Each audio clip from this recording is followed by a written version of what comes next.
नमस्कार. घरोघरी मातीच्या चुलीच्या आजच्या भागात आपण पाहणार आहोत की कावेरीताई आणि जानकी जेव्हा बोलत असतात तेव्हा तिथे सुमित्राताई येतात. तिथे लताबाई सुद्धा असतात. त्या जानकीला उद्देशून म्हणतात की हिचं सख्ख्या सासूपेक्षा सावत्र सासूशी जास्त जमतं. ते ऐकून सुमित्राताई नाराज होऊन तिथून निघून जातात. ते नक्की त्यांच्या मागे जाते परंतु त्या तिच्याशी बोलत नाहीत. ते पाहून कावेरीताई तिला म्हणतात की जानकी तुमच्या घरातले प्रॉब्लेम्स काही संपत नाहीत. तेव्हा जानकी त्यांना म्हणते की आमच्या घरावर येणाऱ्या संकटात ऐश्वर्याचा मोठा हात आहे. तेव्हा कावेरीताई म्हणतात की बाकी काही असू दे पण माझा आशीर्वाद कायम तुझ्या पाठीशी आहे. कावेरीताई जेव्हा बाहेर जायला निघतात तेव्हा त्यांना ऐश्वर्या गाठते आणि ती विचारते की तुझं जानकीकडे काय काम होतं आई. तेव्हा त्या म्हणतात की आत्ता मगाशी तर तू मला आई म्हणायलाही तयार नव्हतीस, आत्ता कशाला माझ्याशी बोलायला आली आहेस. तेव्हा ऐश्वर्या त्यांना म्हणते की ते सगळं जाऊ दे, तुझं काम काय होतं ते सांग. तेव्हा कावेरीताई तिला सांगतात की मला या माफीनाम्यावर तुमच्या घरातल्या कोणाचीही साईन पाहिजे होती, जेणेकरून तुझ्या पप्पांची शिक्षा थोडीफार कमी होऊ शकेल. व माफीनामा बघून ऐश्वर्या आता जानकीला याच्यात अडकवण्याचा प्लॅन करते. जानकी आणि ऋषिकेश आपल्या खोलीत बोलत असतात तेव्हा ऋषिकेश तिला सांगतो की उद्या मला रिपोर्ट्स घेऊन यायला जमणार नाही, त्यामुळे तूच जा. ते रिपोर्ट्स आणण्यासाठी मी बाकी कोणावरही विश्वास ठेवू शकत नाही. जानकी सुद्धा त्या गोष्टीला दुजोरा देते आणि ती म्हणते की आता उद्या हे रिपोर्ट पॉझिटिव्ह आल्यावर त्या लताबाईंचे पितळ उघडे पडेल. तेवढ्यात तिथे लताबाई म्हणतात की जर रिपोर्ट आमच्या बाजूने आले तर मी देवाला नमस केला आहे आणि रिपोर्ट नक्कीच आमच्या बाजूने येतील. तेव्हा जानकी त्यांना म्हणते की देव नेहमी सत्याच्या बाजूनीच असतो.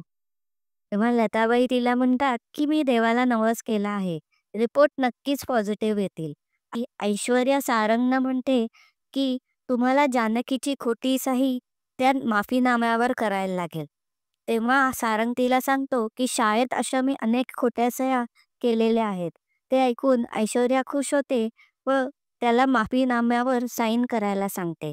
दुसऱ्या दिवशी सकाळी जानकी पूजा करत असताना ओवी तिथे येते आणि म्हणते की तिला आई या विषयावर शाळेत निबंध लिहायला सांगितलं आहे.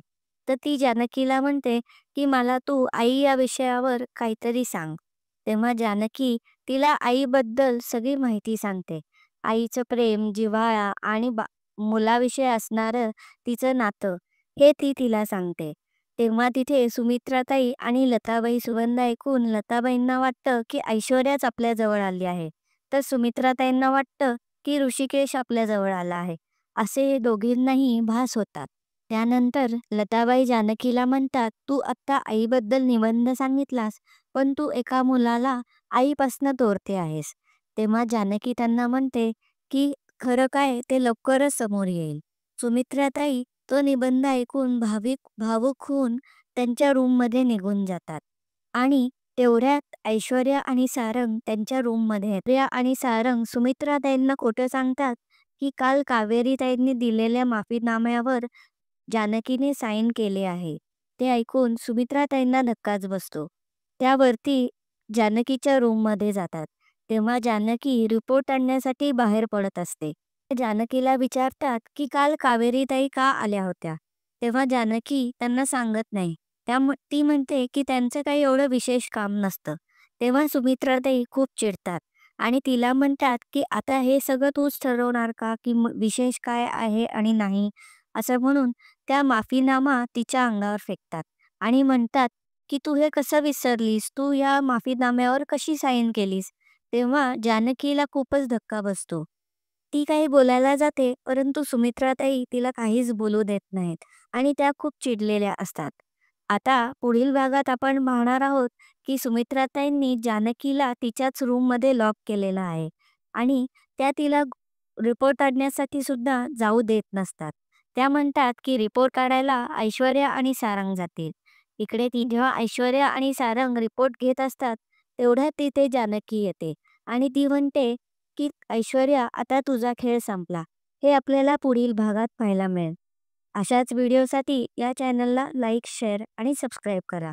आजचा भाग तुम्हाला कसा वाटला हे आम्हाला नक्की कमेंट्समध्ये सांगा. धन्यवाद.